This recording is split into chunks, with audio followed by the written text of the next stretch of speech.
দলের ভেতরে মনোনয়ন নিয়ে তৈরি হওয়া ক্ষোভ ও অসন্তোষ গুঞ্জনের প্রেক্ষাপটে কড়া বার্তা দিয়েছেন বিএনপির ভারপ্রাপ্ত চেয়ারম্যান জনাব তারেক রহমান।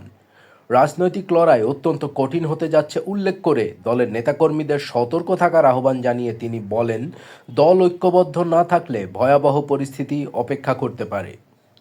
সোমবার বিকেলে রাজধানীর ফার্মগেটের খামারবাড়ি কৃষিবিদ ইনস্টিটিউটে বিএনপির দেশ গড়ার পরিকল্পনা শীর্ষক কর্মসূচিতে ভার্চুয়ালি যুক্ত হয়ে তিনি এসব কথা বলেন। তারেক রহমান আরও বলেন, আগামী নির্বাচন সামনে রেখে দেশের বিভিন্ন আসনে ধানের শীষের প্রার্থী দেওয়া হয়েছে। এখানে প্রার্থী মুখ্য নয়, মুখ্য তোমার দল।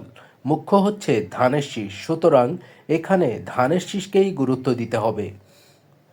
তিনি আরও বলেন, সামনের সময় অত্যন্ত কঠিন এবং ঐক্যবদ্ধ না হলে বড় ধরনের বিপদের মুখে পড়তে হতে পারে।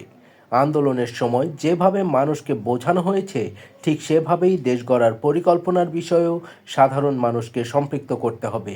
বিএনপির ভারপ্রাপ্ত চেয়ারম্যান আরও বলেন, এখন দেশে এক ধরনের প্রচারণা চলছে, একজন বিশেষ কেউ ভালো আর বাকি সবাই খারাপ।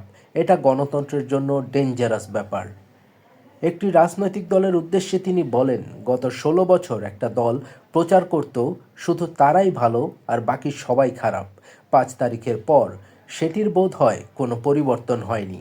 এখনও আবার এক ধরনের প্রচারণা চলছে যে একজন ভালো আর বাকি সবাই খারাপ। এসব প্রচারণার পরিবর্তন অত্যন্ত জরুরি।